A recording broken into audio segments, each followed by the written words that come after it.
السلام علیکم ورحمۃ اللہ وبرکاتہ۔ اعوذ باللہ من الشیطان الرجیم، بسم اللہ الرحمن الرحیم۔ ایاک نعبد و ایاک نستعین، ہم تیری ہی عبادت کرتے ہیں اور تجھی سے مدد مانگتے ہیں۔ سورہ الفاتحہ کا تفسیر کا سلسلہ الحمدللہ جاری ہے۔ گزشتہ ہمارے مطالعے میں 3 آیتیں آ چکی ہیں، یہ چوتھی آیت ہے۔ ہم تیری ہی عبادت کرتے ہیں اور تجھی سے مدد مانگتے ہیں۔ عبادت کا لفظ عربی زبان میں 3 معنوں میں استعمال ہوتا ہے: پوجا اور پرستش، دوسرا اطاعت اور فرمانبرداری، تیسرا بندگی اور غلامی۔ اس مقام پر تینوں معنی بیک وقت مراد ہیں، یعنی ہم تیرے پرستار بھی ہیں، مطیع فرمان بھی ہیں اور بندے اور غلام بھی ہیں۔ اور بات صرف اتنی ہی نہیں ہے کہ ہم تیرے ساتھ یہ تعلق رکھتے ہیں، بلکہ واقعی حقیقت یہ ہے کہ ہمارا یہ تعلق صرف تیرے ہی ساتھ ہے۔ ان تینوں معنوں میں سے کسی معنی میں بھی کوئی دوسرا ہمارا معبود نہیں ہے۔ پھر عبادت کے متعلق اور تفاسیر میں، جیسے عبادت عبد سے ہے جس کے معنی بندے کے ہیں، اور عبادت کے معنی ہیں بندگی، غلامی، فرما برداری۔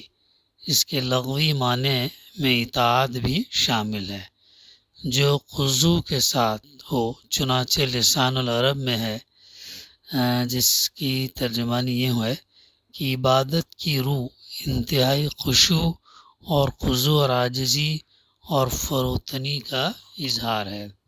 پرستش اور اس کی مختلف شکلیں، مثلا قیام، رکوع، سجدہ، نماز، طواف، دعا، استعاذہ، فریاد اور حاجت روائی کے لیے پکارنا، ذکر اور تسبیح گنگانا اور نام جپنا، سب عبادت ہے۔ قرآن مجید عبادت کا لفظ ایک جامع اصطلاح کے طور پر استعمال ہوا ہے، جو پرستش، بندگی اور بے قید اور غیر مشروط اطاعت جو خضوع کے ساتھ ہو کے مفہوم پر مشتمل ہے۔ البتہ چونکہ پرستش اس کا اولین اور متبادر مفہوم ہے، اس لیے موقع کی مناسبت سے یہ لفظ صرف پرستش کے لیے استعمال ہوتا ہے۔ یہاں اس لفظ کا جامع مفہوم ہی مراد ہے۔ عبادت اللہ کے لیے خالص ہے، خاص ہے، کیونکہ لائق عبادت اللہ کی ذات ہی ہے۔ ایک اللہ کے سوا کسی کی عبادت جائز نہیں، چاہے پتھر ہوں یا درخت، سورج ہوں یا ستارے، انسان ہوں یا جن اور انبیاء ہوں یا فرشتے، صرف اور صرف اللہ کے لیے ہی عبادت ہونی چاہیے۔ پھر فی ظلال القرآن کے اندر اس کے تعلق سے جو تفسیر ہم کو ملتی ہے وہ یہ ہے کہ توحید کا اصول نوع انسانی کی کامل ہمہ جہتی اور عام آزادی کا اعلان ہے۔ اوہام کی غلامی سے آزادی، نظاموں کی غلامی سے آزادی اور رسوم اور رواج اور سماجی طور طریق کے غلامی سے آزادی۔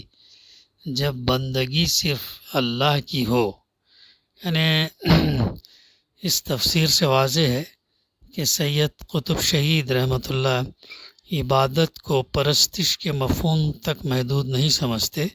ان کے نزدیک اس کا مفہوم ہے پوری زندگی میں کسی کی بندگی اور غلامی، پوری زندگی میں بندگی اور غلامی اللہ کی۔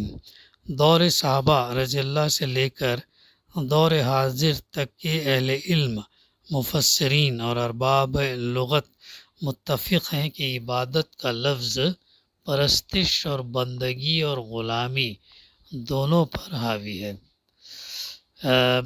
اور بھی تفصیلات میں جو ہے ہم جا سکتے ہیں۔ ایک اور نقطہ فی ظلال القرآن میں ہم کو یہ ملتا ہے کہ انسانی طاقتوں اور طبعی قوتوں کے سلسلے میں مسلمان کے موقف کو واضح کیا جاتا ہے۔ مسلمان کی نسبت سے انسانی طاقتیں دو قسم کی ہیں۔ پہلی ہدایت یافتہ طاقت جو اللہ پر ایمان رکھتی اور خدائی نظام حیات کی پیروی کرتی ہے۔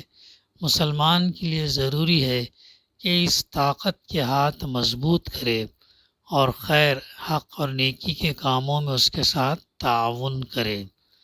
گمراہ طاقت جو اللہ سے بے تعلق ہے اور خدائی نظام کی پیروی نہیں کرتی، مسلمان کا فرض ہے کہ اسے برسر پیکار ہے۔ مسلمان کو اس بات سے خوف زدہ نہیں ہونا چاہیے کہ گمراہ طاقت عظیم یا خوفناک اور ظالم ہے۔ یہ قوت اپنے اولین سرچشمہ اللہ کی قوت سے منحرف ہونے کے باعث اس دائمی غذا سے محروم ہو گئی ہے جو اس کی طاقت کی حفاظت کرتی ہے۔ جیسے کہ کسی بھڑکتے ہوئے ستارے سے کوئی جرم سماوی الگ ہو جائے، کچھ عرصے کے بعد اس جرم کا خواہ وہ کتنا ہی عظیم ہو ٹھنڈا پڑنا اور اس کی حرارت اور روشنی کا ختم ہونا مقدر ہے۔ اس کے برعکس جو ذرہ اپنے اولین سرچشمے سے مربوط ہے، اس کی قوت، حرارت اور روشنی قائم رہے گی۔ کم من فیۃ قلیلۃ غلبت فیۃ کثیرۃ بإذن اللہ۔ سورہ بقرہ آیت 249۔ کتنے ہی چھوٹے گروہ ہیں جو اللہ کے اذن سے بڑے گروہ پر غالب آئے۔ یہ چھوٹے گروہ اس لیے غالب آئے کہ وہ قوت کے اولین چشمہ یعنی اللہ سے مربوط تھے اور اس ہستی سے جو قوت اور عزت سب کا واحد سرچشمہ ہے، قوت حاصل کر رہے تھے۔ یہ ہے دراصل وہ سلوشن، یعنی یہ وہ رہنمائی جو ہم کو اس سے ملتی ہے۔ ایاک نعبد و ایاک نستعین، یہ ہے وہ چیز، اور اس کے اندر مدد کے تعلق سے، استعانت کے تعلق سے، یعنی ہمارا اللہ کے ساتھ جو تعلق محض عبادت ہی کا نہیں بلکہ استعانت کا تعلق بھی ہم تیرے ہی ساتھ رکھتے ہیں۔ ہمیں معلوم ہے کہ ساری کائنات کا رب تو ہی ہے اور ساری طاقتیں تیرے ہی ہاتھ میں ہیں اور ساری نعمتوں کا تو ہی اکیلا مالک ہے۔ اس لیے ہم اپنی حاجتوں کی طلب میں تیری طرف ہی رجوع کرتے ہیں۔ تیرے ہی آگے ہمارا ہاتھ پھیلتا ہے اور تیری مدد ہی پر ہمارا اعتماد ہے۔ اسی بنا پر ہم اپنی یہ درخواست لے کر تیری خدمت میں حاضر ہو رہے ہیں۔ یہ ہے اس آیت کی تفسیر جو ہم نے ابھی تفہیم القرآن سے اور فی ظلال القرآن سے اور دعوت القرآن کے چند نکات سے ہم نے حاصل کیا ہے۔ آگے فرمایا جا رہا اہدنا الصراط المستقیم، ہمیں سیدھا راستہ دکھا، یعنی زندگی کے ہر شعبے میں خیال اور عمل اور برتاؤ کا وہ طریقہ ہمیں بتا جو بالکل صحیح ہو، جس میں غلط بینی اور غلط کاری اور بد انجامی کا خطرہ نہ ہو، جس پر چل کر ہم سچی فلاح اور سعادت حاصل کر سکیں۔ یہ ہے وہ درخواست جو قرآن مجید کا مطالعہ شروع کرتے ہوئے بندہ اپنے اللہ کے حضور پیش کرتا ہے۔ اس کی گزارش یہ ہے کہ آپ ہماری رہنمائی فرمائیں اور ہمیں بتائیں کہ قیاسی فلسفوں کی اس بھول بھلیاں میں حقیقت نفس الامری کیا ہے؟ اخلاق کے ان مختلف نظریات میں صحیح نظام اخلاق کون سا ہے؟ زندگی کی ان بے شمار پگڈنڈیوں کے درمیان فکر اور عمل کی سیدھی اور صاف شاہراہ کون سی ہے؟ یہ ہے جو اہدنا الصراط المستقیم، یعنی ہدایت کے تعلق سے جو ہے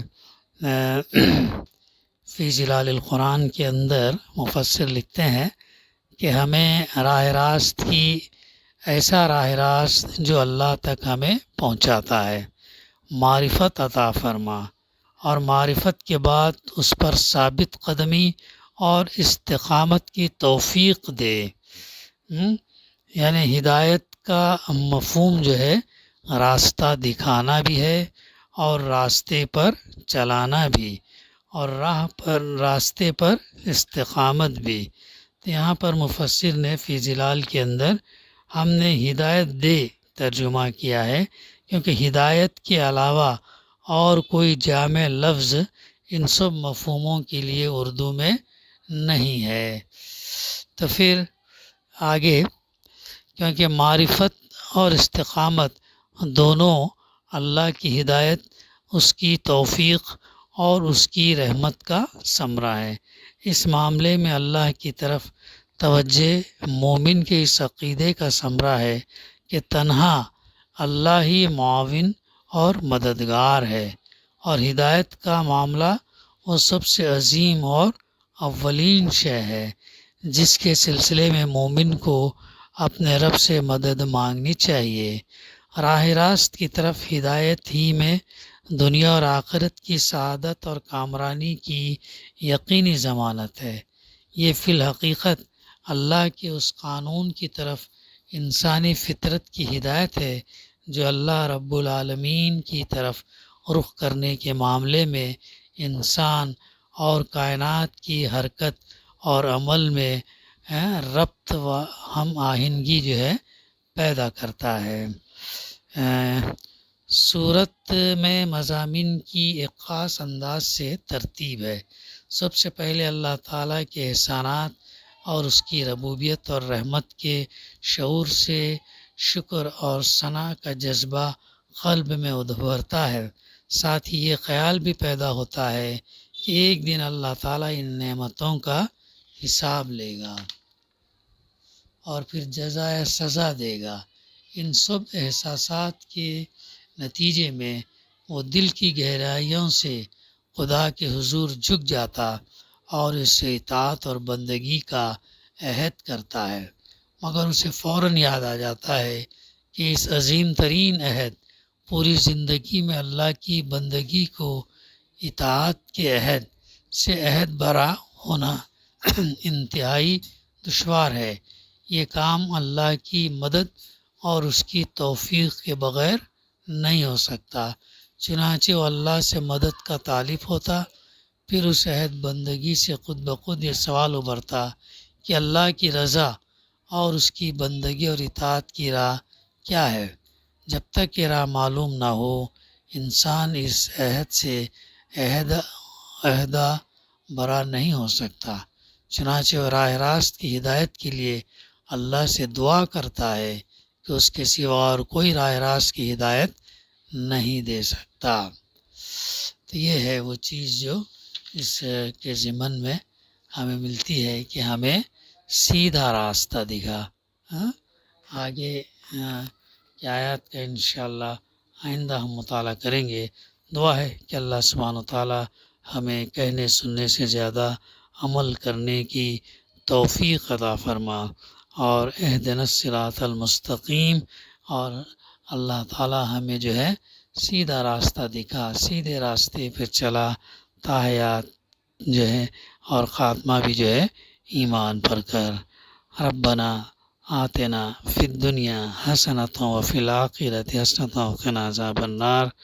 ربنا ظلمنا انفسنا وإن لم تغفر لنا ترحمنا لنكونن من الخاسرین۔